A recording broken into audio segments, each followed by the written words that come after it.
I would love for them to get Kyrie Irving. I mean, I know we've been hearing him in Brooklyn and what have you. Everybody's been talking about max dollars. They don't have enough because that either 23.8 or 27.8 in the event that Anthony Davis waives his no trade clause kicker, or it's rather his trade kicker rather. But I'm of the mindset that, you know what, if you're Kyrie Irving, you could do a 2+1 deal. You could do 2 years, sign with the Los Angeles Lakers, opt out for that third, and then cash in then while winning championships over the next couple of years. The vulnerability on the part of the Golden State Warriors with both KD and Klay Thompson being hampered leaves the West in some people's eyes wide open. I don't view it that way. I think Houston had their opportunity, even though I'm hearing that James Harden and Jimmy Butler have been talking to one another. We'll see how that unfolds. Portland, I don't think they have enough, regardless of what anybody says. Denver is formidable. I got it, but I think they're relatively young, and I think an experienced squad can take them late in a postseason contest. And so when I look at it from that perspective, if you add somebody like a Kyrie Irving, I think that would be great. If you couldn't do that, could you do Kemba Walker? In all likelihood, no. But it's definitely something I would try. And then you got some guards out there. You know, you never know whether or not a Seth Curry could potentially be available. You already have Kuzma, a Darren Collison, a Terry Rozier, guys like that. I think you take a look at all of those things. Anybody that can play the guard spot and can hit a perimeter shot, I think if you're the Lakers, you should be looking at them, because that is what you really need in the end. I think that Pelinka hasn't left them with enough money to do what they actually need to do this offseason. Therefore, when you add mid-level exception, vet minimum, it's going to take them this year, and then next year they'll win the chip because they'll flesh out the roster. This is what I think they need. One, a dribble-penetrating guard who can shoot. Two, and it doesn't need to be a max contract player. Just get a guy who can get you dribble penetration and can shoot. Two, you need a 3-and-D backcourt / wing, meaning not a 1, a 2-3, who can 3-and-D, like a Danny Green type, who can fit into that lineup, doesn't need the ball, can defend the opposing player's best wing or backcourt player, and can hit a 3 from time to time when he gets the ball, right? So it doesn't need to be a rhythm shooter, just a guy who can shoot. And then you need a bench. So what do you need on the bench? I think you need a big who can defend the rim off the bench also to spell Anthony Davis a little bit, so you have some depth there. And I also think you need a 6-man who can score. But the press, and I think you're going to get all those things over the next 2 years. The pressing concern now with the $23 million they have to spend, in my view, the dribble penetrator who can shoot, and a 3-and-D backcourt / wing, like a long 3-and-D guy, but a guard, small forward type.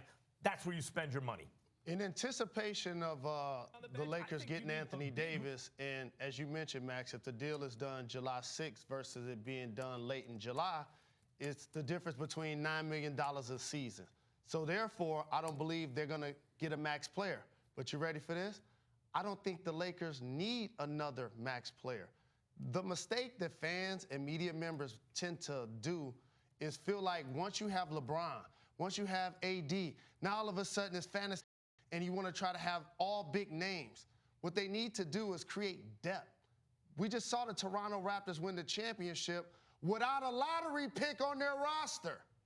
Okay? When you have an MVP caliber player, Anthony Davis is going to fit that bill. LeBron James is going to fit that bill. Now all of a sudden you need depth. You need help in the backcourt. You need people that can come off the bench. I don't necessarily think they need another superstar, big-name, marquee free agent who, by the way, we don't think they're getting anyway. So what do they need, Jalen? What if you had to describe the kind of players they need in their starting rotation on their bench, what is it? Players like a Danny Green, right, who don't need the ball. Why are people keep saying Kemba Walker and Kyrie Irving to go play with LeBron James? He's the primary ball handler. So what y'all think LeBron gonna do? Go spot up in the corner while Kemba Walker cook and get $20 million a year? I just don't see that as their remedy for success long term. I'm not debating with you, Jalen. I really want to go to you and ask you this question because I'm interested in your perspective on this. Over the last couple of years, one of the things we've heard religiously is that their personalities may have meshed, but LeBron with Kyrie on the floor was a match made in heaven. That's what everybody said, because on the basketball court as players, they so tremendously complemented one another. I never heard your position on that. Where do you stand on that?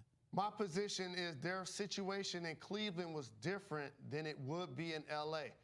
While it was head-scratching for me for Kyrie to want out, I understood that he wanted to control his destiny. He didn't want to play another year with the cloud of LeBron James possibly leaving hovering over the team. But the other thing that was happening in Cleveland for Kyrie that I'm sure he appreciated once he got to Boston, he was always amongst the league leaders in field goal attempts when he played with the Cavs. He was still taking 20 shots a game while playing with LeBron. When he got to Boston, they had so much depth that they didn't need him to do that. That's why they went from being a team that made the conference finals without him to a team that didn't meet expectations with him. So I see Kyrie Irving as being a guy that wants to be a scorer that can facilitate, and therefore his usage and his volume offensively is going to be high, and rightfully so. He's that very talented with the basketball. Like, Stephen A., I think you need a dribble penetrator who can shoot, but that dude doesn't need to be the best one.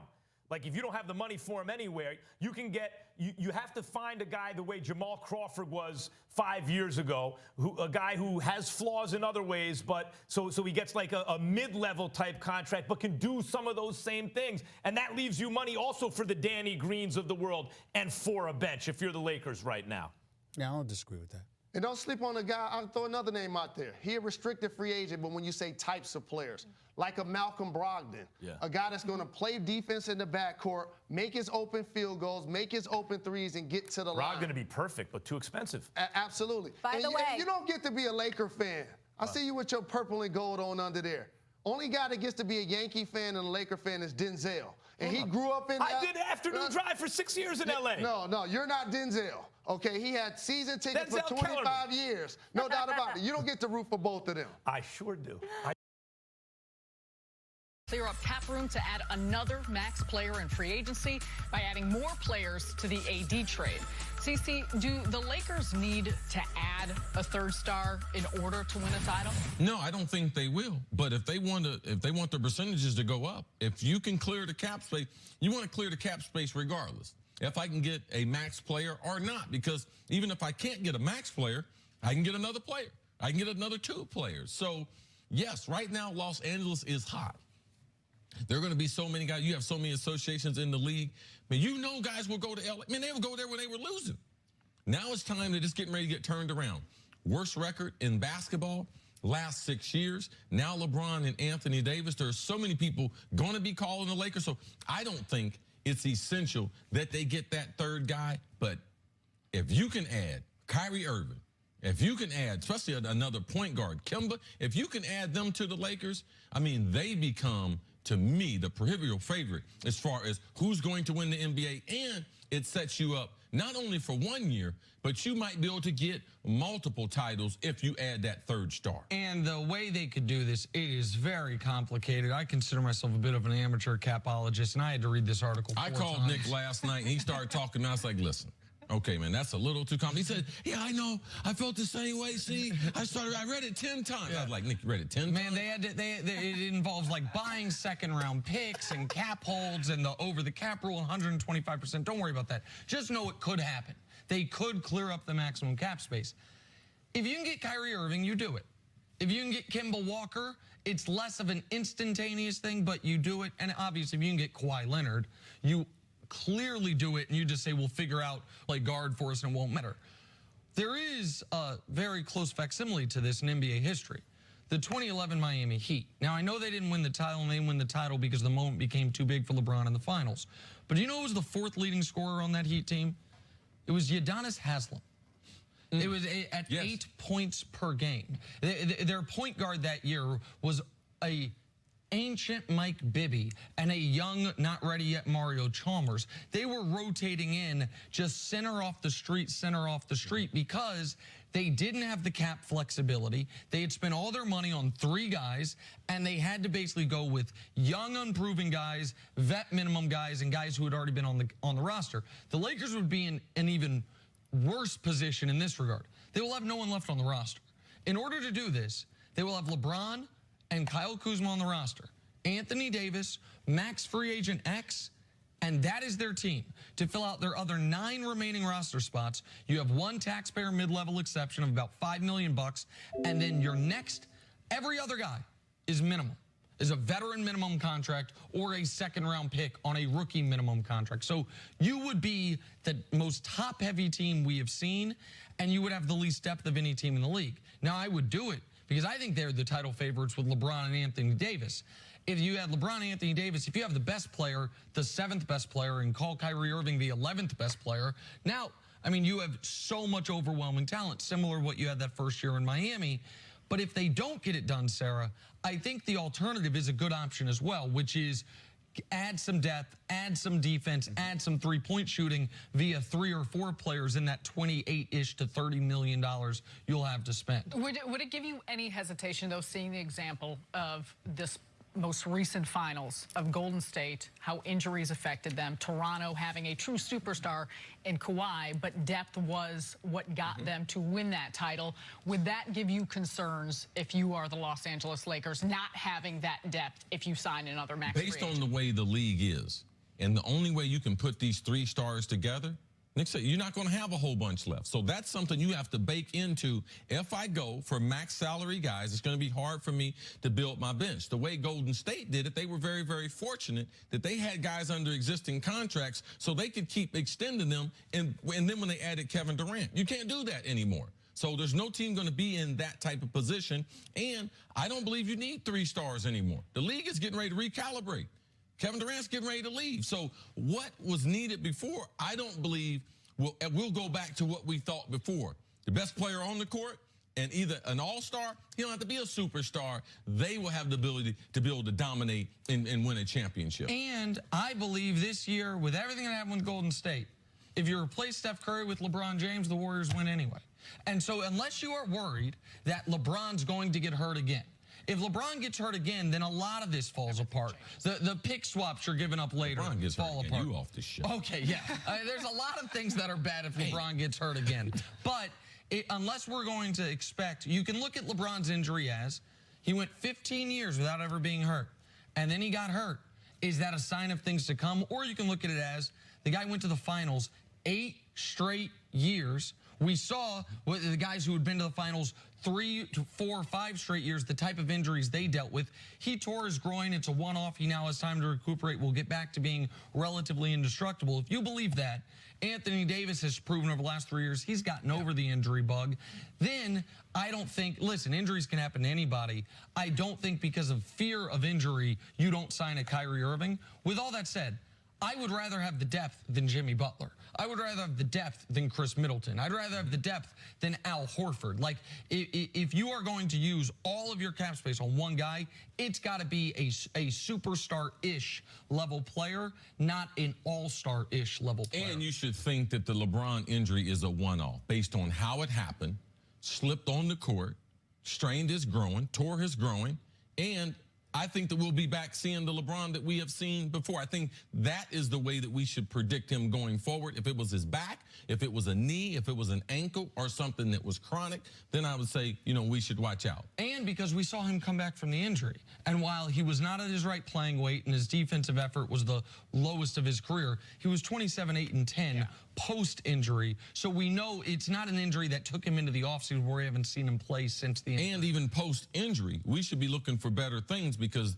that LeBron we saw sitting there with the smoked out hair, that body was not in number 23 uniform at the end of the season. That's why he didn't have the cape on. He wanted to show wanted to make everyone. sure we all knew. Chris Carter to know he's back to his regular playing. Oh, no, LeBron would take his shirt off now. I've seen a lot of NBA practices. LeBron ain't got no shirt. Coming up, are the Rockets blowing a shot at a title? A lot of people pointed out that LeBron has a full head of hair and a perfect fade.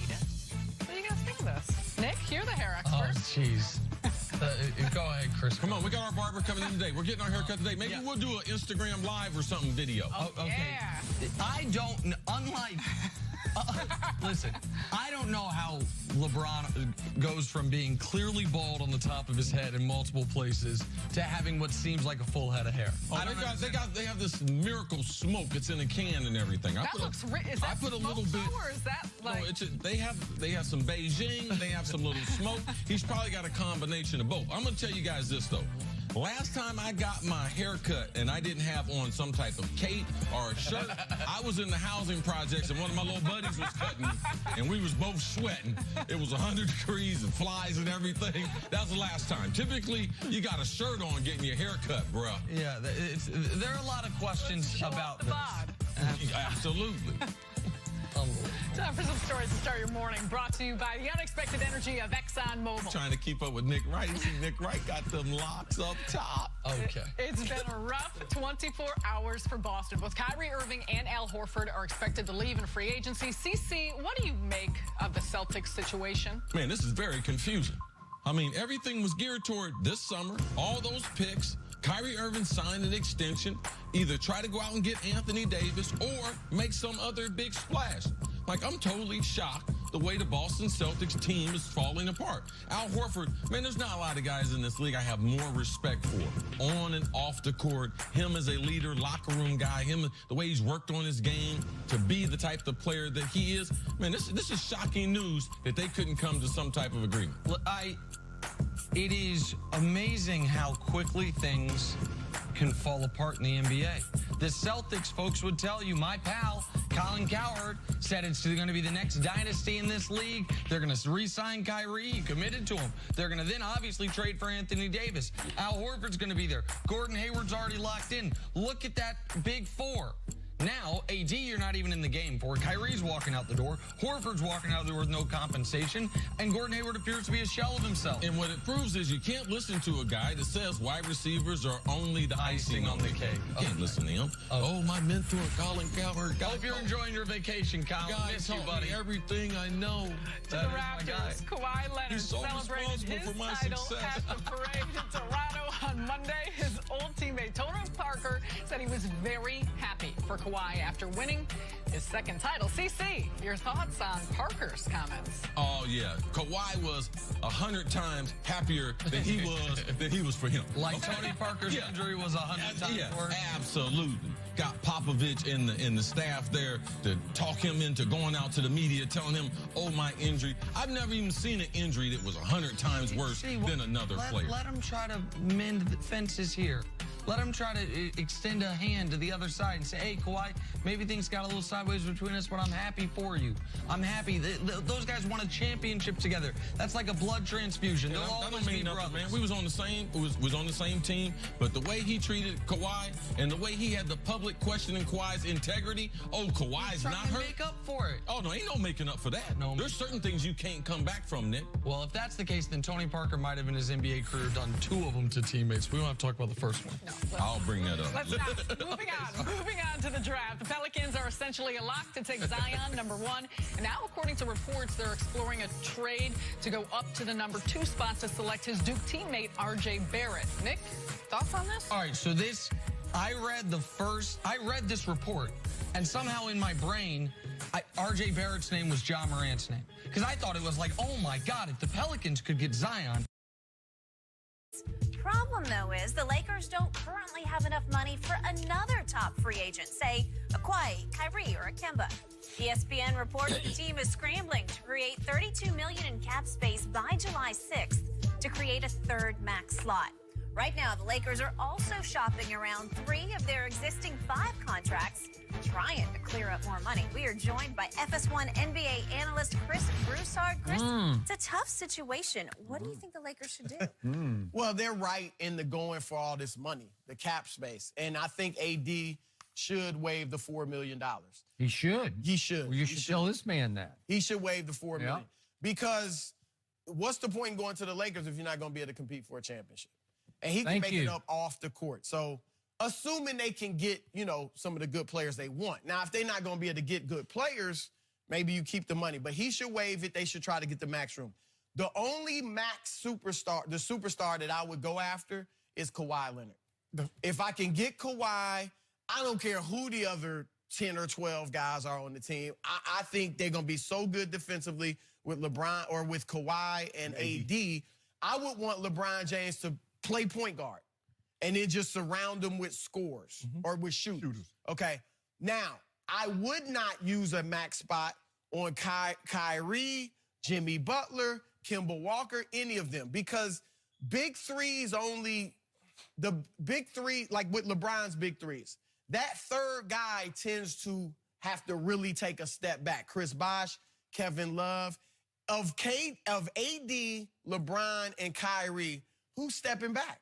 Ideally, it would be a point guard, but that's not Kyrie's game. And if you want Kyrie to step back, he's not going to be Kyrie. Right. So, and LeBron, I don't think could play exclusively point guard as long as Kyrie is there. Look at the history of the big threes that work. You need, like, Golden State. Klay Thompson doesn't even need to have the ball, but 90 seconds a game, right? He can catch and shoot so well. Right. So that works.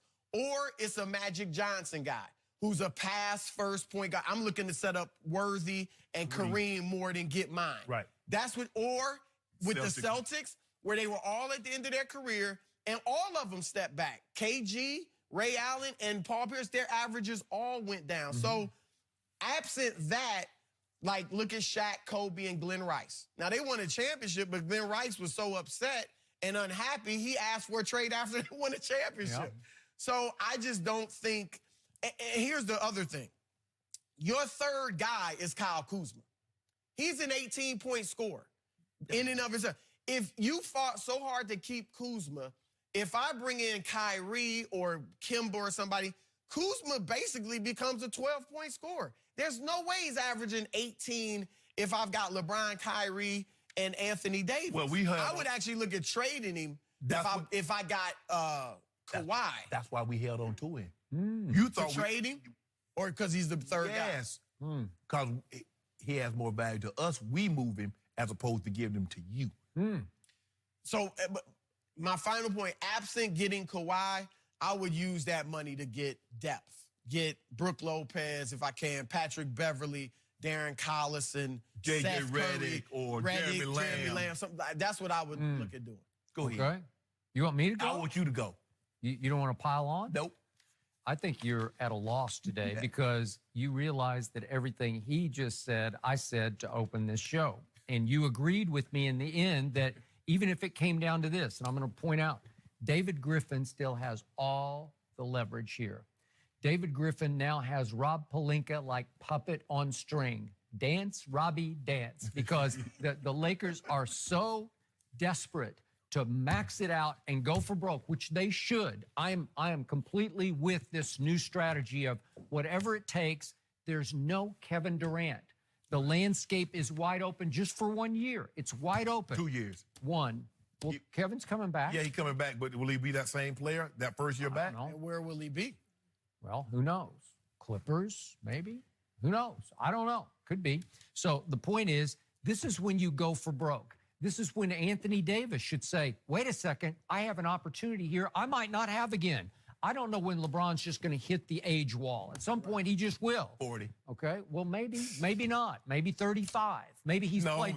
He's 35. He's got 9 million miles on his body. He'll be 35 in 6 months. Okay, so? You say he'll hit the ball then? Well, no, after this year. I don't know, going to the next year. Is he going to start to get injured more and more? He might. I don't know. But the point is, you got a shot right now just to max it out and get the other max player. And I agree with you. Number 2 should be number 1 on your list. Yes. And then after that, listen, Kyrie can still play. Don't be prisoner of the Boston moment because he can really play. And I watched him make magic with LeBron when they came back from 3-1 down. They played off each other. I mean, not good, great. He got it going because his 41, I mean, he was dancing.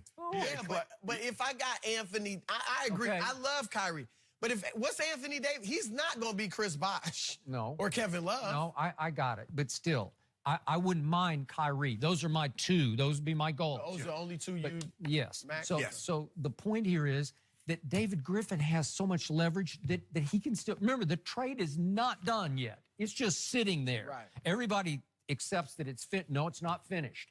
If he says, I will push the trade back to, what is it, July 30th, I want Kyle Kuzma. Would you do that? He said he would. No. He said, again, because So they have a... what part am I keeping? Because obviously, you mean Kuzma in addition to everything else? Yes. Because the Lakers are desperate to take a shot because they have become the laughingstock organization, not just of the NBA, but of sports. But all of a sudden, the heavens open. Kevin Durant ruptured his Achilles. And all of a sudden, we pull off this trade, and you go from laughingstock to favorite, right? You're the favorite. No, I wouldn't do that if I was the Lakers. Why I wouldn't not? give up Kuzma because What if I told you it came down to Kuzma for number 2? You could get him. Well, there'd be no problem. If I know I'm getting Kawhi, yes. But here's the thing. Griffin doesn't have all the leverage. Who else is New Orleans going to deal with? Nobody. They can't deal with Boston. Well, who else is They can't LA deal going with to New deal York. with? The Lakers have to deal with him. Well, he has to get Anthony Davis out of there because he doesn't want that souring the positive energy of Zion. I know, but the more desperate is the Lakers right now because they see a way out of this. I don't think they're the most. I think New Orleans. Because guess what, Skip? Y'all was so upset, y'all wouldn't even let him play more than 20 minutes. Okay. Y'all wouldn't let him play because that's how you wanted him out. And you heard what Average Gentry said. The man got bad advice. He was trying. He and Dale Demp started this. When they went to Anthony Davis and said, don't sign with Richie Paul, they started this.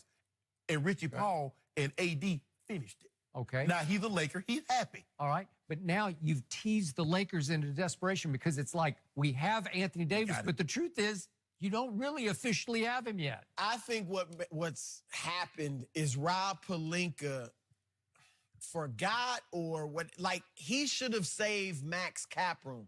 And it's almost like he didn't. I think he swung and missed at that. Right. He like, because somebody, again, I don't think Kawhi's coming. But I was told last week if they get AD, Kawhi's going to strongly consider it. And then somebody told me recently, the problem is Pelinka didn't keep he messed up because he didn't keep the max room. All they had to do was just trade the draft pick, Wagner. Just trade him. You don't have the first. You trade that pick, and now you got the space. Okay. You can use his money. All right. Instead of, and then AD doesn't have to give up the $4 million? Right. I think he's got to give up the 4. No, Which he should do. No, I'm saying if you don't draft him last year, Wagner didn't win no game for him. Right. That little money, the money that he got, that he's making, that's $3 or $4 million that could be towards the cap. Okay. So would you take a big 3 featuring number 2 and LeBron and AD, and then maybe I threw this out earlier. Would you go get Carmelo for the minimum? Would you add him to the mix? Would that be too many egos with one basketball? I wouldn't be maybe. I mean, he wouldn't be on my top of my list, but I think Carmelo's been really humble. I mean, I see Carmelo on IG. He's shooting in the gym by himself. I'd be like, Hoodie Melo. Does he? He doesn't fit though with those 3 because he's not going to spot up at the 3-point line. Right. Once I get those 3, I just want JJ Redick guys to shoot. Yeah, and I don't know if Redick will take that little bit amount of money. Well, I mean, he's not getting that 13 million or 12 million that he got last year. If you notice, the past couple years, about that 1-year deals. Nobody, look, you want to, okay, go back to Philly. You're not going to win. You can come to LA. You've been in LA. You spent a lot of time with the Clippers. Now you with the big brother. For a couple million? Going to win a championship. So are you now willing to swallow your principle and say, just give up the $4 million, Anthony? Yes, you are. No? Well, I'm telling you what we're going to do. Can they get to the max without him giving up the $4 million? We got this little. They can't. We got this little project going on, Space Jam. We're gonna hire him as a consultant. Yeah, he's gonna get it. He can get that money. Hire him as a consultant. Okay, So he give up waive the the $4 $4 million. Okay, we think Because about the it. consultant fee doesn't count under the cap, but the $4 million counts. Yeah, that's what I'm saying. That's the whole point. All right. So you He's say give giving it up what? How much to leave New Orleans? 34 million. What's 4 more? 38 million. You have a chance. You have a chance to do something really special, man. We gonna do it. Yeah. Okay. So why We not? gonna do it. Well, for $4 million, would you just blow your chance? No. So do you think they should max, other than Kawhi? I assume you're getting Kawhi. Is there anybody else they should spend? I mean, I would not be opposed if they gave it to Kyrie, but Jimmy Butler, Kemba, nah. Other than that, if we can't get Kyrie or Kawhi, give me 4 guys for that $32 million. Yeah. They're gonna need depth. I mean, that's hilarious. That's what Toronto have did. 3 guys, and then who? 9 guys on minimum deals. And that's what LeBron. Remember, LeBron said 3.5 years ago. Skip, we what? Well, he said 2.5 years ago. Say we top heavy as bleep. He says that all the time. No, he don't. He said that one time. You keep talking about he says it all the time. Well, it's always. So to sum I've said they should be the favorite in the West, and I still stick, or in the whole league. I stick with that. But the regular season, I think LeBron and Anthony Davis. A year from now, I would not be surprised to see the Warriors, if we're talking about them coming back, you Yeah. kind of have one of those, maybe they make another run at 70 wins. They kind of clear up some of the back end money and those things for guys and get that all settled. So it's definitely interesting. I'm not sure, exactly how the KD thing is going to play out. It's not as fascinating as it maybe was a couple weeks ago before the injury, but I think there's still, a lot.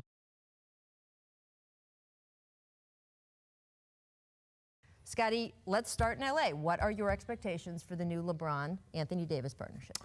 Well, Rachel, I still think that they need some outside shooting, but anytime you put two of the best players on one team, instantly they're going to cause problems. And I think this is going to be a problem throughout the league. They have a great opportunity to win a title this year with the problems going on in Houston, who I thought would really step up and have this opportunity, but they've decided to dismantle that team to some degree, but maybe they're going to plug it back together after seeing what happened to Golden State. But I think this is a great opportunity for the Lakers. We've seen in years past that, the Lakers don't stay down long. They're going to always go out and try to get the best talent in the game, and I think they brought it home with AD. They love stars, Ramona.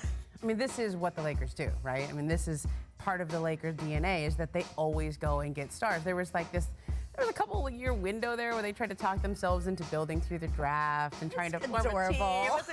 Let's enjoy the culture that Luke Walton can help create. Nah, the Lakers go out and get stars. I mean, that is what they do. And I think these are two great stars. It's just a lot that they gave up. And maybe those picks will just be number 28 and 29 because they'll be contending for years to come. Right. Or maybe this will be a repeat of the Celtics-Brooklyn Nets trade from a couple years ago. I mean, again, we don't know. Anyone who sits there and tells you today that they know, they are lying to you. We don't know. We don't know where those picks are going to be. We don't know for sure if Anthony Davis is re-signing in LA. He doesn't re-sign in LA. This was a bad deal, right? But we don't know that yet, right? There's no way to know right now. The thing we know is they took a big gamble. We don't know if it's going to be a winning hand or a losing hand. We know it's a gamble. I would say that we knew that they had to because they had LeBron. And also in this league, as Masai Ujiri just showed everyone, you don't gamble, you don't win, right? So if you want to be in it, you've got to take some of these kinds of gambles. The bigger question for me is how are they going to fill out this roster around him? Because that's the other big question mark of, is this going to be a success? Well, it depends on what you do with them from here. I want to take a look at the list of players currently under contract. That's not a lot, right? Scotty, the rules say you need more people than that. And I want to look at the cap space because you see at the bottom it says they could have up to $32.5 million in cap space, but that's not likely. Here is what is more likely according to ESPN reporting. Adrian Wojnarowski and Bobby Marks have reported that the Pelicans would like to close this deal on July 6th, the first day of the league calendar they can do that. If they do that, that tightens Los Angeles' cap space. And if Anthony Davis takes his $4 million trade bonus, which why wouldn't he? That tightens the cap space. The Lakers might only have about $23 million to play with. Yeah, they have $23.6 million if this deal closes on July 6th. And the reason why that timing is so important is New Orleans can insist on that, but it's really not New Orleans who could be the team that insists on it. If that number 4 pick is traded, which there's a big expectation that they do trade that number 4 pick before Thursday's draft, that other team is the one who has a stake in this. Whoever trades for that number 4 pick, now whoever you draft at number 4 overall couldn't play for your summer league team. If it doesn't close till July 30th. Correct. So that's why you think that another team might insist, in addition to the Pelicans, this deal closes on July 6th. So David Griffin can't be saying, oh yeah, we'll wait till July 30th, because it may not be really up to him. It might be whoever he deals with if he doesn't keep the number 4 pick, if he trades that pick. This happened a couple years ago when LeBron went to Cleveland the first time. Now, it was a little different circumstances, but the Cavs had taken Andrew Wiggins number 1 overall. He ends up getting traded to Minnesota for Kevin Love, but LeBron didn't commit to the Cavs until I think July 9th. Yep. And Summer League was already in playing. And so Andrew Wiggins actually, his representatives took out an insurance policy on him. He played for the Cavs in Summer League, even though we all knew he was going to Minnesota. I mean, $23 million, if that's really what they end up with to fill out that roster, what kind of pieces do you want to see around to complement LeBron and Anthony Davis? Well, personally, I would love to see Kyrie join LeBron again. I don't know if you're getting him at that price, Scotty. I think instantly this gives them an opportunity to win and win now. But it's whether or not Kyrie wants to sacrifice, and it's whether or not AD want to sacrifice that $4 million. Sure. So winning is important to these guys, and I see them come together. But again, the Lakers need some outside shooting. Yep. And I think having LeBron and AD, they're going to attract free agents. May not be the best of the best, but guys that want to win and want to play for the Lakers, they're not going to have any problem attracting guys. I mean, you get the right 3-and-D guys, you get the right mix of players. Have you heard anything about Anthony Davis's bonus and whether he wants to take that? Yeah, my understanding is he doesn't intend to waive that. He's due the $4 million and he's going to keep it. But again, as you've just noted in that monologue, things can change. Right. That should be just the motto of the NBA this year. Things could change. Yes. It's crunch time here on The Jump. The NBA tweeted out that Plant Guy indeed was able to give Kawhi Leonard a plant at the Raptors parade today. You may recall he had a plant for Kawhi the night the Raptors won the title. This was one of the best video clips I've seen in my life, where he's walking around the streets carrying a large plant and tells the reporter, I'm going to give this to Kawhi to get him to stay. And he apparently brought him at the parade. I don't know. Do you think the Lakers fans should start buying plants so they can offer to Kawhi, Dave? What do you? I think there were some other plants involved with that guy's night. What kind of plant is that? Is that a money tree? If it's not a money tree, is that coming?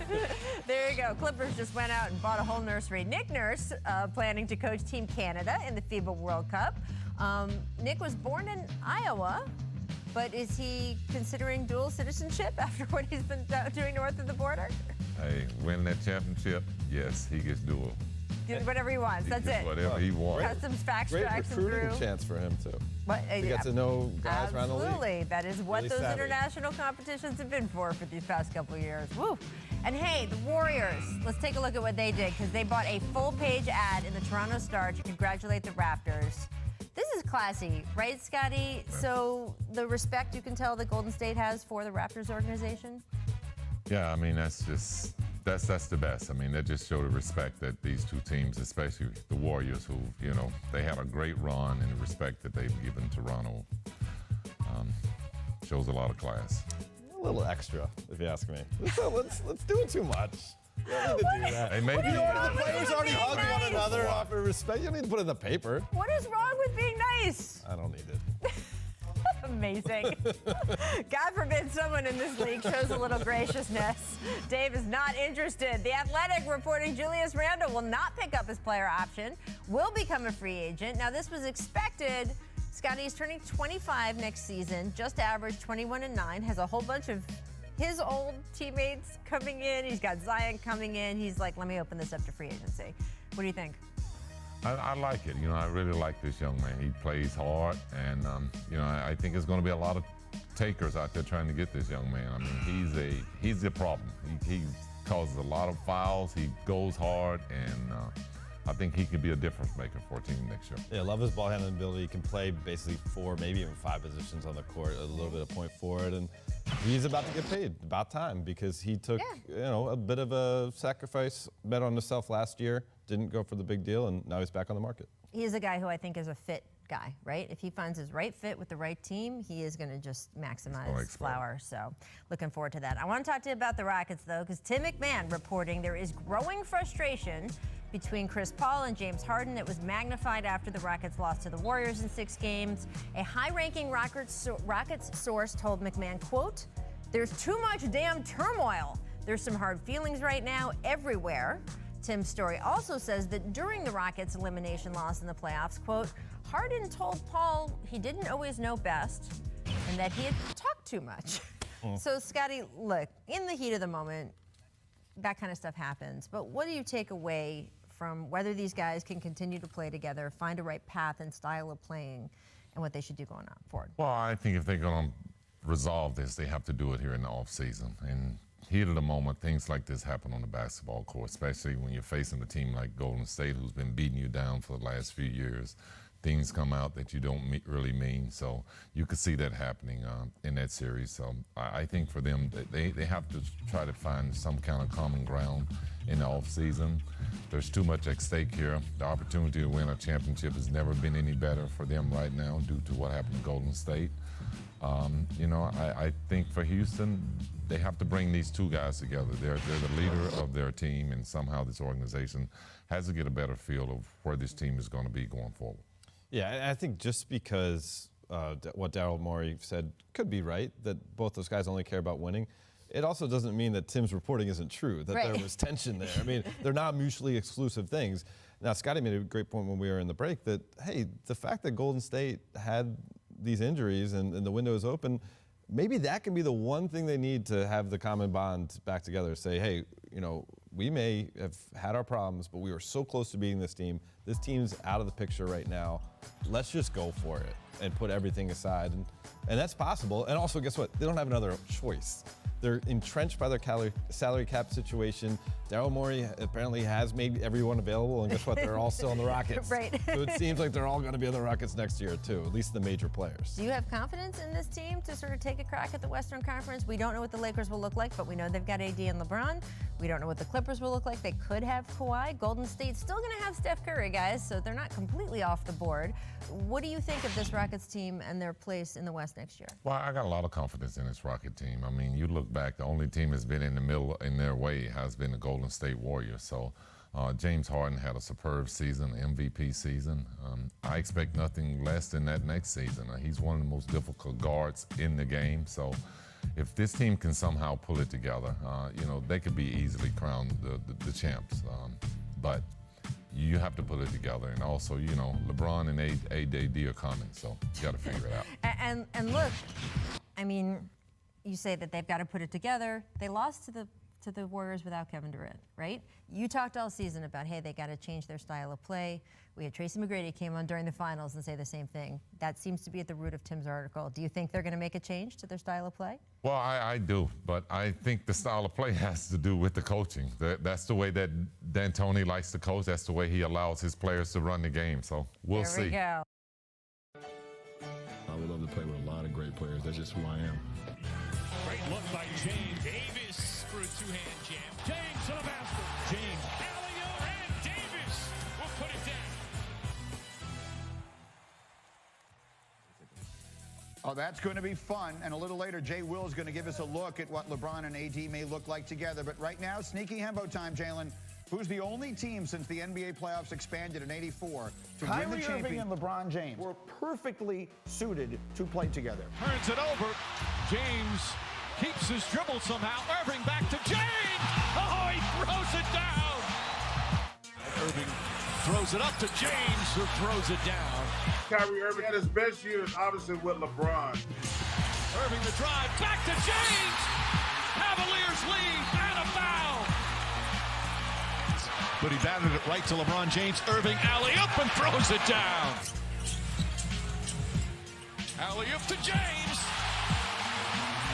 LeBron James and Kyrie Irving have shown the ability in the very recent past to get it done. Irving off the backboard.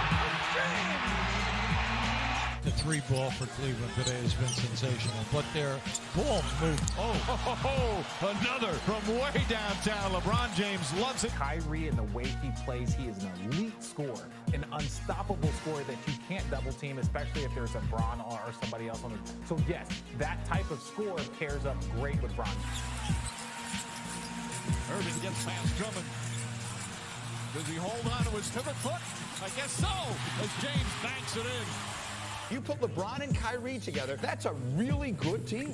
Kyrie Irving with a steal. 3-on-1. Alley-oop to James. Beautifully executed off another fine defensive play. Irving, clear path to the basket. Layup, he missed it. James on the follow. When you win a championship, you do something special. You create a bond with that player for life. They did something special in Cleveland that'll never get forgotten. Iguodala to Curry, back to Iguodala, up for the layup. Oh, blocked by James. LeBron James with the rejection. Irving and Curry, one-on-one. Irving puts it up. It's good. Kyrie Irving from downtown. It's over. Cleveland is a city of champions once again. The Cavaliers are NBA champions. And there's LeBron. Was an emphatic stuff behind Curry on that last play. It's almost like they played together. Saw time playing with Kyrie again. It was phenomenal.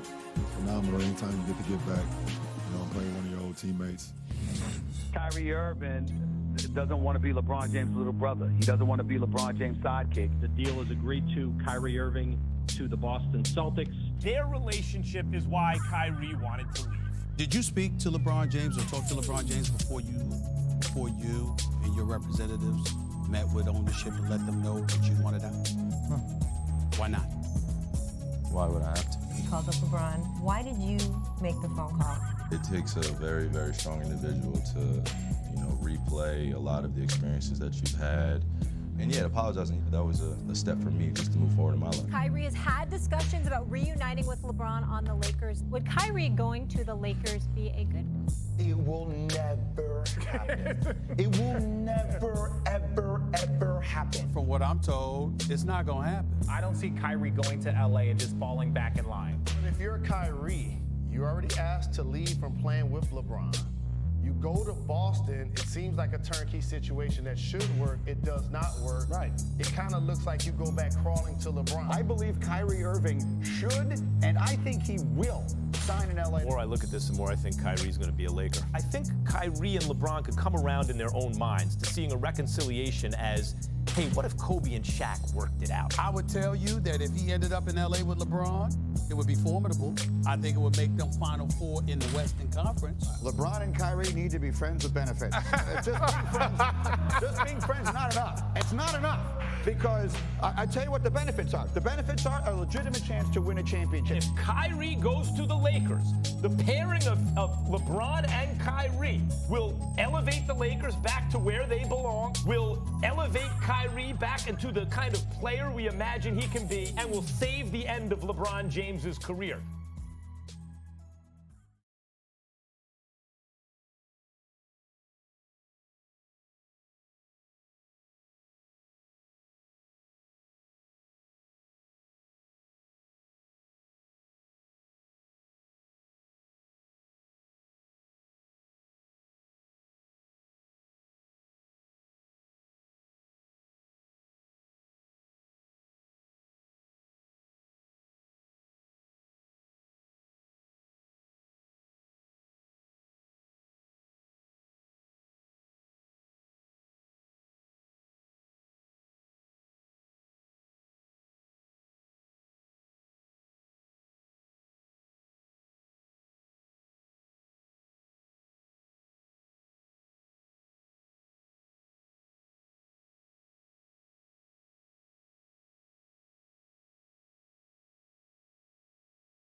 He said Luke Walton needed to go, and Luke Walton was on his way out the door before Magic resigned. And then after Magic resigned, he ended up out the door with Sacramento. So give him credit for that. But he said his son was going to be all-world. We haven't seen that yet. He said his son, in concert with the big baller brand, was going to be a success. We haven't seen that yet. He said LaMelo and LiAngelo were going to be something special. You pull one son out of college at UCLA. You pull another son out of high school in his junior year. We haven't seen that reach fruition either.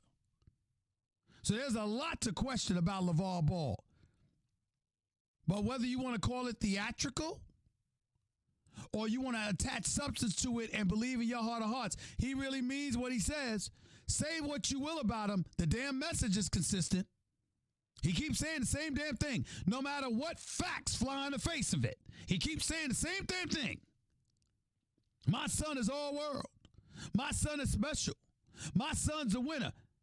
By the way, LeVar Ball still lost to me when I told him UCLA was going to get stomped by Kentucky in the NCAA tournament, and that's exactly what De'Aaron Fox and those boys with the Wildcats did to Lonzo Ball in the NCAA tournament. And I don't say all of that to get on Lonzo, because my issue with Lonzo is not that he's a scrub. He's not a scrub. He can play.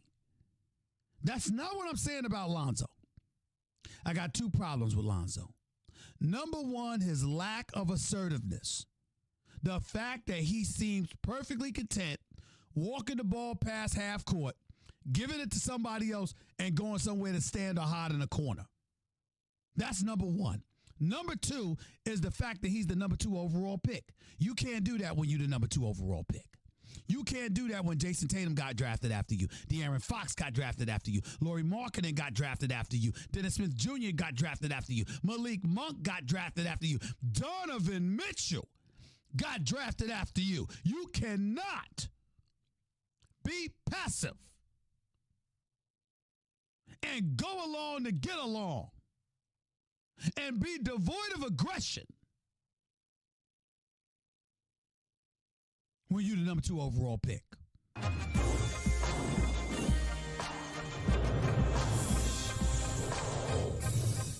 Opting out of a $30 million option. Al Horford may have looked at it going, this isn't even an anti-Boston thing. This is me just looking around going, we thought we were going to be the best team in the East for years to come, and now I see teams that are better than us, and I may have to go chase it somewhere else. Going into the final year of his deal, he would have made about $30 million next season if he had opted into it. I think the biggest loss for this team is probably Al Horford. Al is probably the best big man in the Eastern Conference. The Stephen A. Smith Show on ESPN Radio is presented by Progressive Insurance. Guests on the Stephen A. Smith Show appear via the Shell Pennzoil Performance Line, and you can always get in touch with the show through the 1-800-Flowers Twitter feed. Kick that music, please.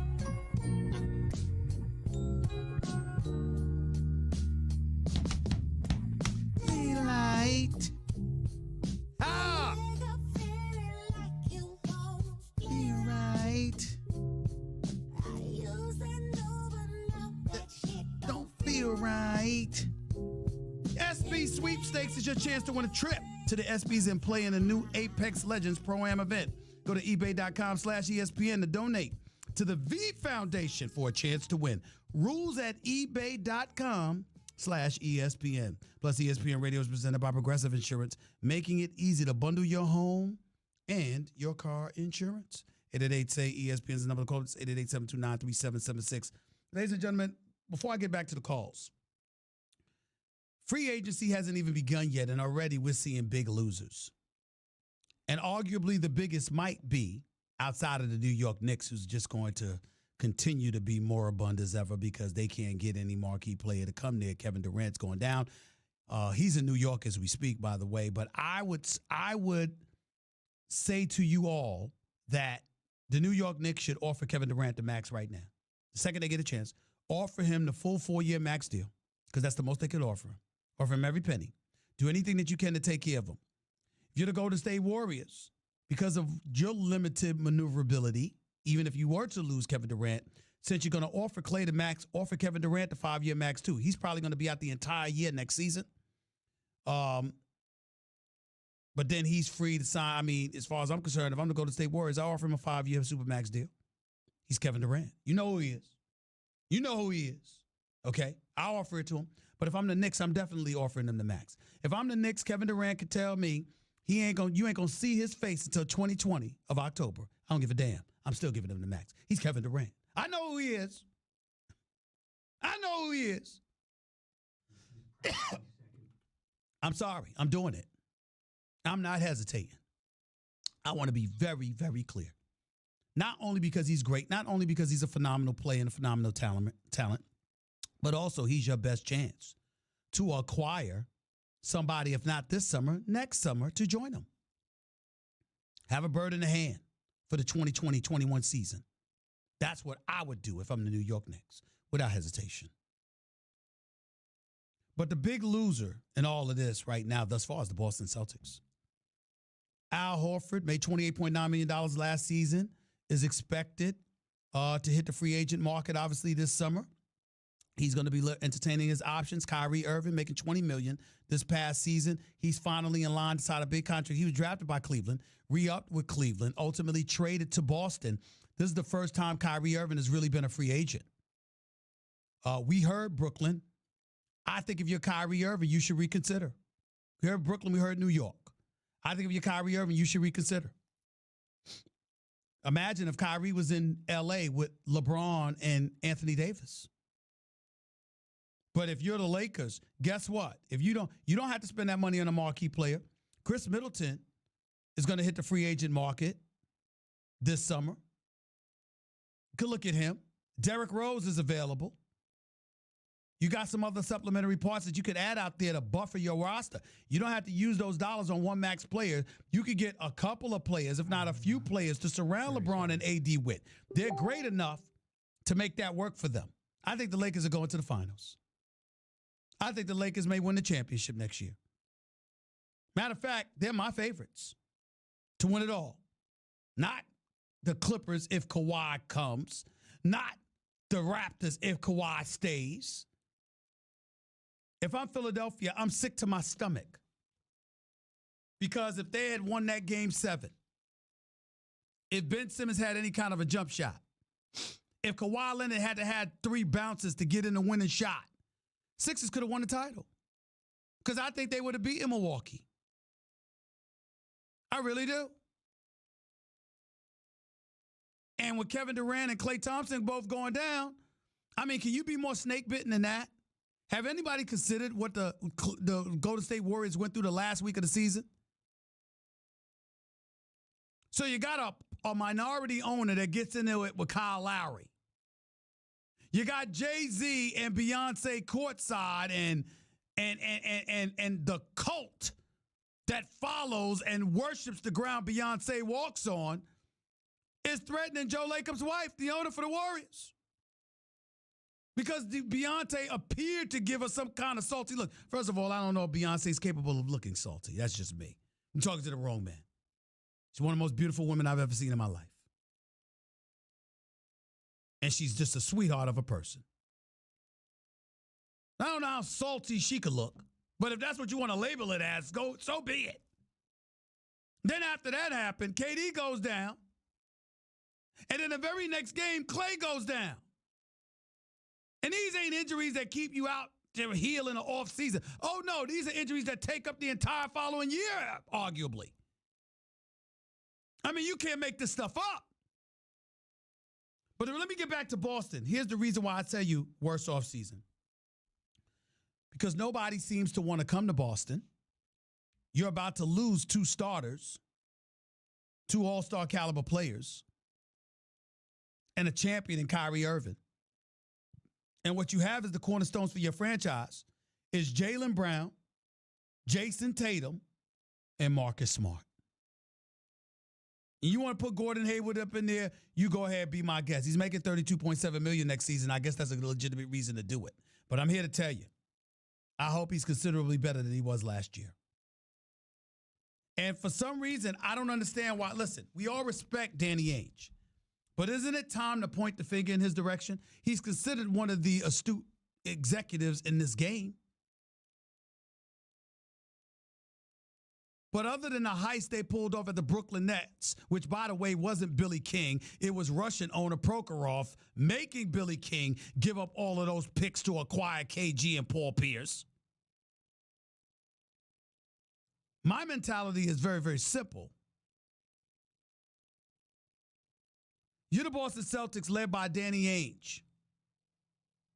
Other than the gift that Kevin McHale, your buddy and former teammate with the Boston Celtics when both of you were players, gave you as the executive of the Minnesota Timberwolves when he gave you KG to pair with Ray Allen and Paul Pierce. What exactly is it that Danny Ainge has done? The Brooklyn trade, okay, give him credit for that. And that gave you Jaylen Brown and Jason Tatum, essentially. All right, that's fine.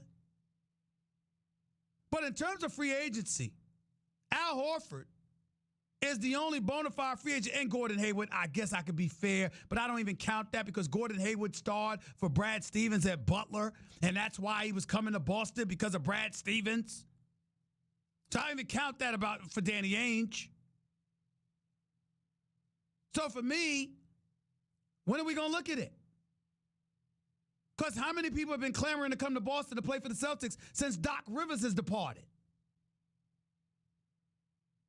I'm just asking. At some point, somebody's got to ask that question. And if you're Danny Ainge and you got the assets and you know no one is clamoring to come to Boston, and you haven't ingratiated yourself in terms of player relations with marquee dudes out there to convince them to want to come to Boston, you haven't done that, why are we raving about Danny Ainge? Instead of pointing out what you haven't brought to Boston. How come you didn't pull a trigger? Masai Ujiri took a chance, fired the coach of the year in Dwayne Casey, brought in a coach in Nick Nurse. Got to give Danny Ainge credit for that because Brad Stevens was a sensational hire. But then you turn around, and then what is it Masai does? He pulls the trigger, trades DeMar DeRozan, trades him for Kawhi Leonard. Said, I'm going to go for it. Come hella high water, I'm trying to win a title. And that's what they did. So they won a title. Now Kawhi might leave, but he brought him a title. Now maybe Boston doesn't care about that because they've got 17 championships in franchise history, so it's about the long-term growth of the team as opposed to just acquiring another chip since you haven't won one since 2008. I get that. But I do find myself just looking at Danny Ainge and saying, when you going to roll the dice? Because I got news for you. Jason Tatum didn't look happy last year. He looked miserable, actually. Jaylen Brown couldn't have been happy. And if y'all think for one second that the mere departure of Kyrie Irving is going to resolve all of that, maybe it'll happen. I don't know. Maybe you keep Terry Rozier. He's a restricted free agent. Maybe you don't lose him now. I don't know. It'll be interesting to see what Boston does from here on out. 888-SAY-ESPN. It's 888-729-3776. By the way, speaking of Masai Ujiri, let me tell you what I heard about this. The Washington Wizards would love to have him, giving him in excess of $10 million a year. Some would say he'll stay in Toronto. Others will say he'll leave. The belief is that the best shot, and it's not definitive, but the best shot Toronto has at keeping Kawhi Leonard is if they keep Masai. If they lose Masai, they definitely will lose Kawhi. That's what I've heard. The other thing that I've heard, interestingly enough, just as a side tidbit, one of the major reasons Masai would be interested, assuming he would be interested, one of the major reasons he would be interested in going to Washington, D.C. is that he's heavily into politics. And obviously doing a lot to help some of the circumstances that exist in Africa is near and dear to him. And by being in the nation's capital, particularly if you're building a successful franchise, the kind of franchise that politicians actually want to come and watch play, it might bode well for him in terms of him being able to do some things for Africa using the United States to help facilitate that. How true that is, I have no idea. Just sharing to you what I was told. 888-SAY-ESPN. It's 888-729-3776. We'll be back with your calls to close out the show in a minute. You're listening live to Stephen A., ESPN Radio, ESPN News. By the way, when you're hiring, you don't want to waste time sorting through dozens of irrelevant resumes. You want an efficient way to get to a short list of qualified candidates. That's why you need Indeed.com. Post a job in minutes, set up screening questions based on your job requirements, then zero in on qualified candidates using an intuitive online dashboard. Discover why 3 million businesses use Indeed for hiring. Post a job today at Indeed.com/hire. Search for greatness. Search Indeed. Al Horford will decline his option. The biggest loss for this team, Al Horford really opting out on that last year of his contract. So the big question now for the Boston Celtics, now what, Danny Ainge? With Vivid Seats app, it's easy to find awesome seats to any game, and all purchases are backed by their 100% guarantee. Go to the App Store or Google Play and download the app and enter promo code CHAMPS at checkout to get 10% off your first order. He said Luke Walton needed to go, and Luke Walton was on his way out the door before Magic resigned, and then after Magic resigned, he ended up out the door with Sacramento. So give him credit for that. But he said his son was going to be all-world. We haven't seen that yet. He said his son, in concert with the Big Baller brand, was going to be a success. We haven't seen that yet.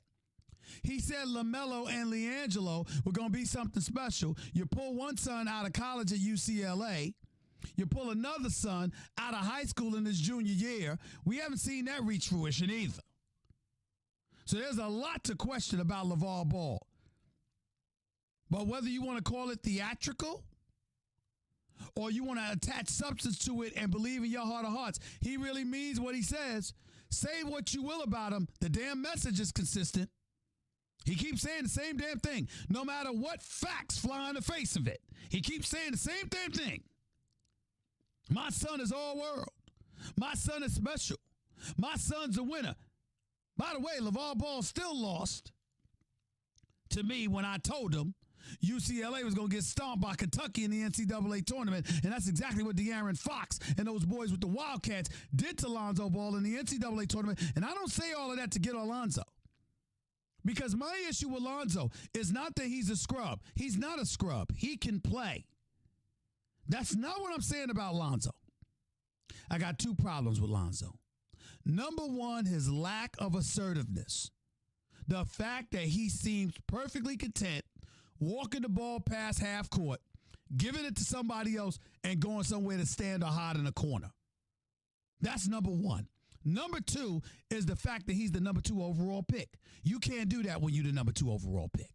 You can't do that when Jason Tatum got drafted after you. De'Aaron Fox got drafted after you. Lauri Markkanen got drafted after you. Dennis Smith Jr. got drafted after you. Malik Monk got drafted after you.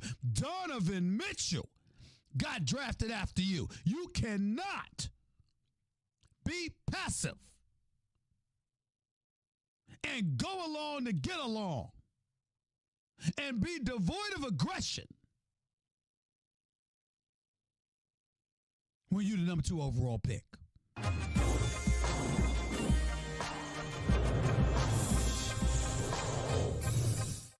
And I'm telling you right now, I wouldn't come on SportsCenter and do this unless I knew, but Chris Paul doesn't want to play there anymore. Who's smart enough to pay those prices? Chris Paul got himself a serious level of sway within the union to create a provision that made a contract for him. So whether or not he's officially asked for the trade, it doesn't matter. He wants out. Chris Paul may have never officially demanded a trade, which is what Zach was reporting that Daryl Morey told him to say. So all those things can be accurate. And it could also mean Chris Paul wants the hell out of there, too. The Stephen A. Smith Show on ESPN Radio is presented by Progressive Insurance. Guests on the Stephen A. Smith Show appear via the Shell Pennzoil Performance Line. And you can always get in touch with the show through the 1-800-Flowers Twitter feed.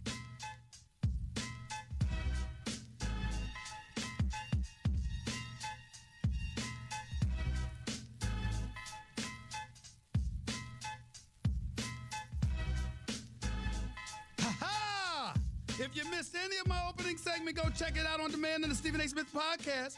Brought to you by the Capital One Saver Card. Earn 4% cash back on dining and entertainment, 2% on grocery stores, and 1% on all other purchases. Hey, hey, what's in your wallet? Back to Stephen A. Smith Show, ESPN Radio, ESPN News, 888-7.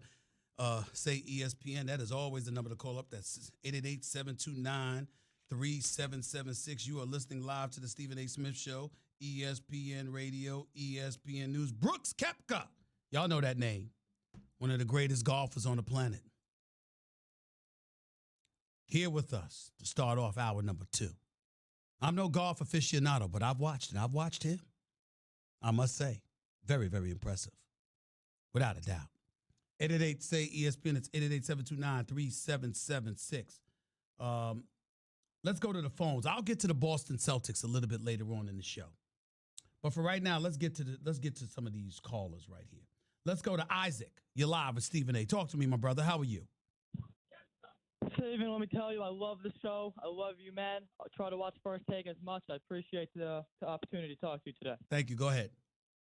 So I hear, you talking about everything with the Rockets, and I couldn't agree with you more. They're not going to win like this. They're just not going to do it.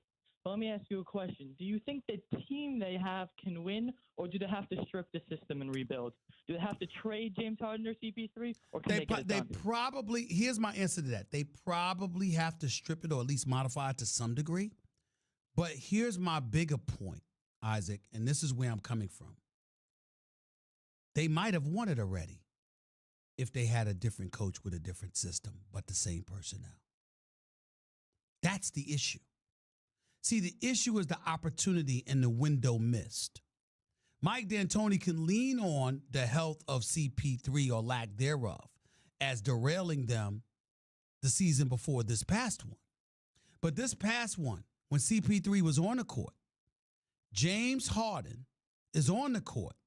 Kevin Durant goes down. He's out for the rest of the series.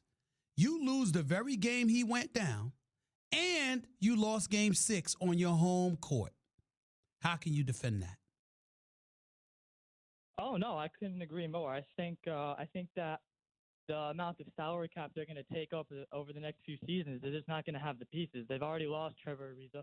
They're losing pieces left and right. I think they got to fix it. I think. Well, remember they acquired Kenneth Faried, and they were supposed to use him. But in D'Antoni's world, if you can't shoot the three, I've got no place for you on the court. What was amazing is Faried came, and he actually looked like he had some great potential. He looked good. He looked good, and then he was underutilized because D'Antoni didn't want to use him. Yeah. And that's where you have a problem. Appreciate the call, man. Thank you so much. Mel, you're live with Stephen A. Talk to me, Mel.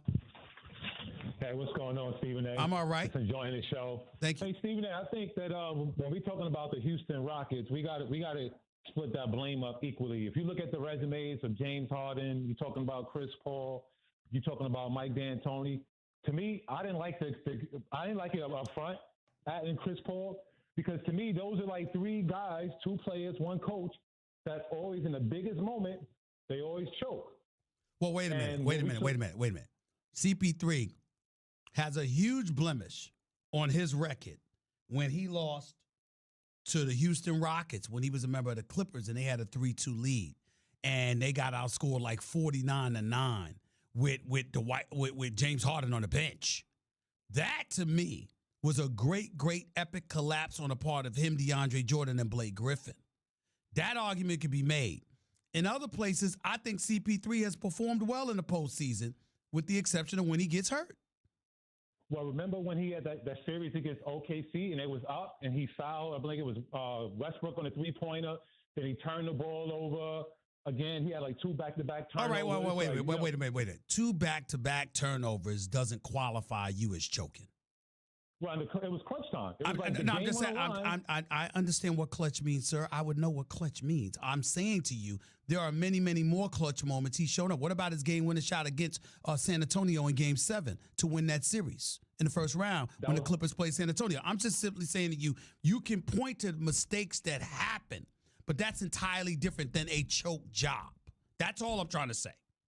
Well, no, I got you. I guess what I'm saying also is that the level with which Chris Paul has been put on for years, I guess you have to add that when I'm talking about the choke, you have to combine that as well, because you got to think about it. For years, we heard that Chris Paul was the best point guard in the league, and the furthest he went was the first round.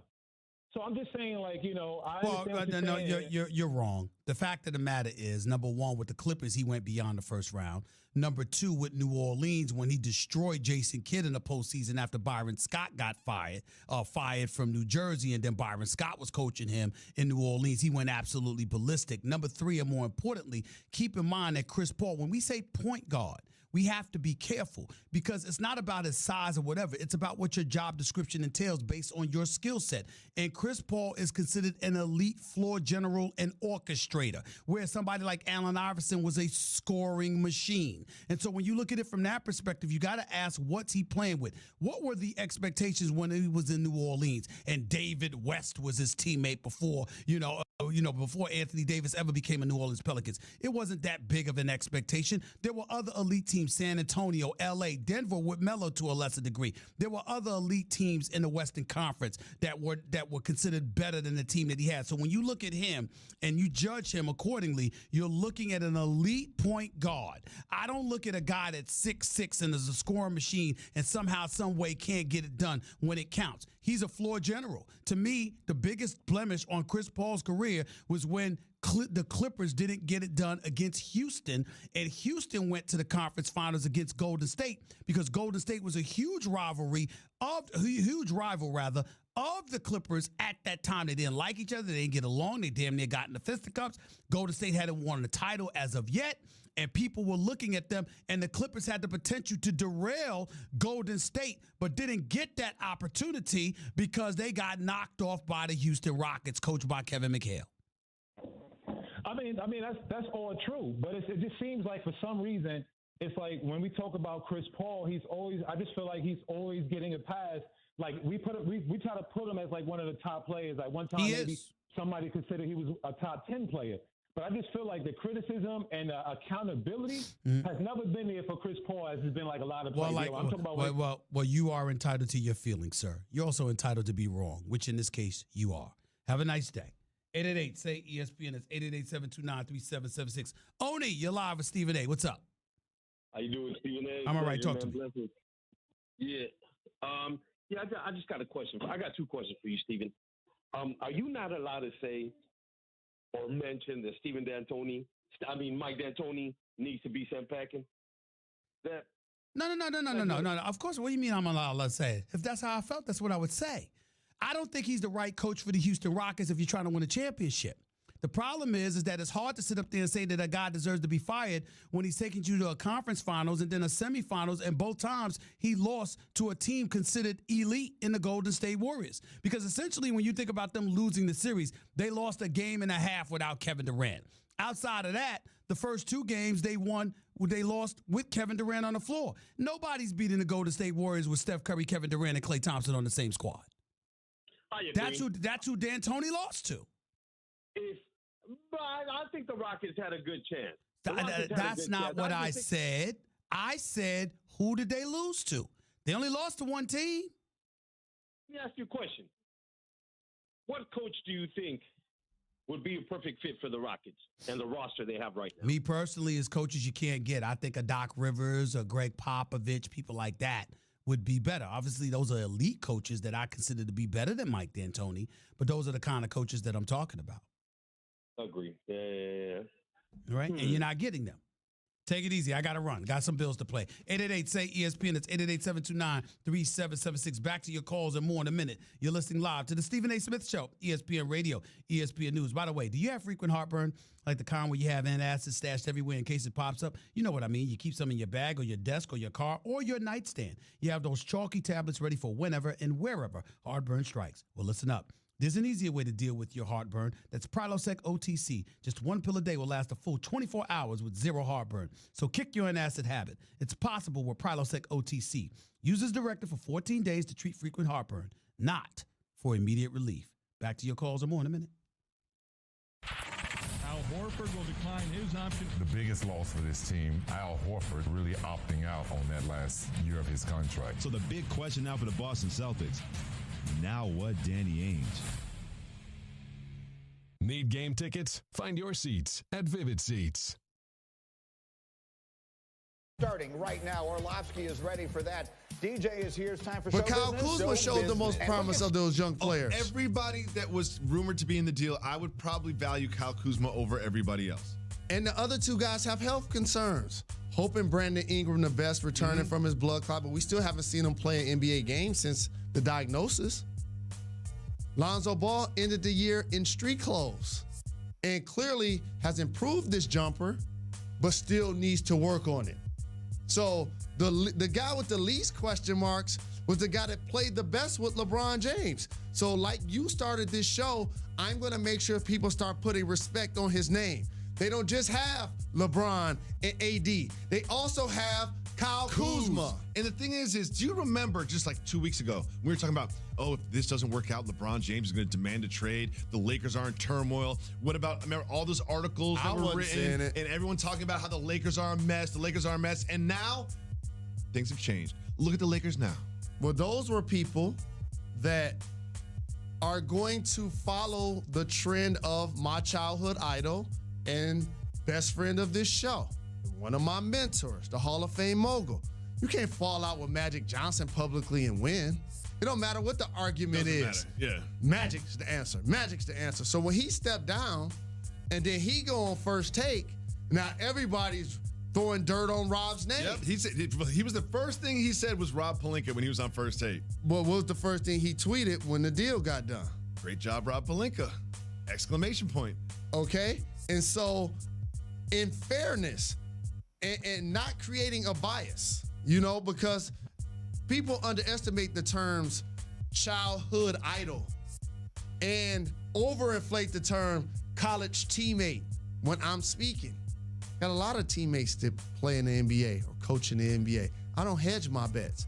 I'm just saying that he did a great job doing this deal. Now, there will be people that look deeper into the box score and say, ha, ha, ha. He did such a great deal. Why he didn't make sure the Pelicans didn't do the deal till late July where he can have one full max spot versus doing the deal on July 6th where you're stuck with 23 instead of 32. Because it ain't really no max guy they can get. And also, well, that's debatable, but the question is... It ain't debatable. If they put up Anthony Davis on the table, you don't wait, you don't hesitate, you say yes. Like they did before? You don't wait, you don't hesitate. You do it. You do it. You do it immediately, especially without giving up Kuz. Kuz is probably their best young prospect. And here's the other thing. If I have to move Mo Wagner and a couple of guys that didn't play last year to now get the max spot, what difference does it make? I can do that. Well, let's just take a look at what the Lakers have right now, because a lot of people, like myself, are putting them as championship favorites, but they don't really have a roster. Like, they've got AD, presumably, that'll happen on July 6th. They've got LeBron James, Mo Wagner, Isaac Bonga, Kyle Kuzma, and they've got 24 million in cap space. You look at that, your teammate actually does get back to you and says, what should I do to fill out this roster? How would you answer that question? The roster is filled out. They got 2 top 5 players, and they got Kyle Kuzma. You got money to spend. You go pay Danny Green. You go pay Patrick Beverly. I would love Pat Beverly. You build out depth on the bench, get you another big. Anthony Davis, when it's time to close games, is going to be at the 5. Yeah. LeBron James is going to be playing power guard at the 4. Kyle Kuzma is going to be playing the 3. They're going to be out there. Like, this is not brain surgery, okay? There will be people willing to sacrifice funds to go play with them. They're going to have some second-round picks that they can fill out the roster. Second-round picks, veteran minimums. That's what they're going to do. It's going to be veteran minimums and second-round picks. It just because we're going to talk about the Lakers because they have 16 championships in the story history, and now they're rightfully relevant. But you can say that about a handful of teams. We don't know what their roster's going to look like. Sure. Toronto don't know what their roster's going to look like if Kawhi leaves. No one knows what their roster. Half of the NBA right now doesn't know what their roster's going to look like. The Warriors, Celtics, the Sixers, the Warriors don't know what their team's going to look like. So we overplay this in thinking another way to try to slander Rob, as opposed to just saying, Genie Bus, we kind of take back saying that your franchise was in dysfunction. I guess Linda Rambis kind of knows what she's doing, right? So look at them now. How about you got to put some respect on their name now? How about that? You mentioned Danny Green. You mentioned Pat Beverly. Pat Beverly seems like an absolute perfect fit. They need defense and they need shooting. That's what I do. What other players do you think would be a good way to fill out this roster? That are not fantasy basketball like I keep seeing people throw out there. You mean to tell me Kyrie Irving will leave Cleveland where he's leading the league in shot attempts per game? Leading the league, shot attempts. Playing with LeBron James to go to the Boston Celtics. Okay? And he was unhappy in both places.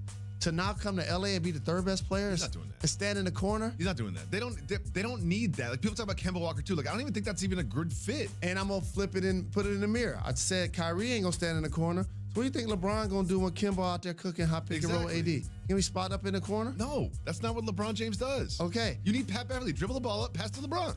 That's what you need. Dribble the ball up, pass to LeBron. Correct. That's what we need. Correct. We don't need a scoring You need point guard. types. You need, and I'm not, and this is independent of their contractual situations. You need types. You need to wait to see if Kawhi Leonard's gonna shake loose and get to the Clippers. Because you know what domino that means? That means they're gonna lose Lou Williams. That means they're gonna lose Montrezl Harrell. See, that's why you gotta be patient. 40% of the league is free agents right now. This is musical chairs. When KD gets hurt and Clay's gonna miss part of the season, Harrison Barnes like, I'm opting out. Al Horford like, I'm opting out. Because now it's new money in the game. And we're going to look at all of the top guys and say where they're going, but that's now going to set the table to when teams are now going to do their rosters, including the Lakers, including the Warriors, the Celtics. What's going to happen with the Sixers?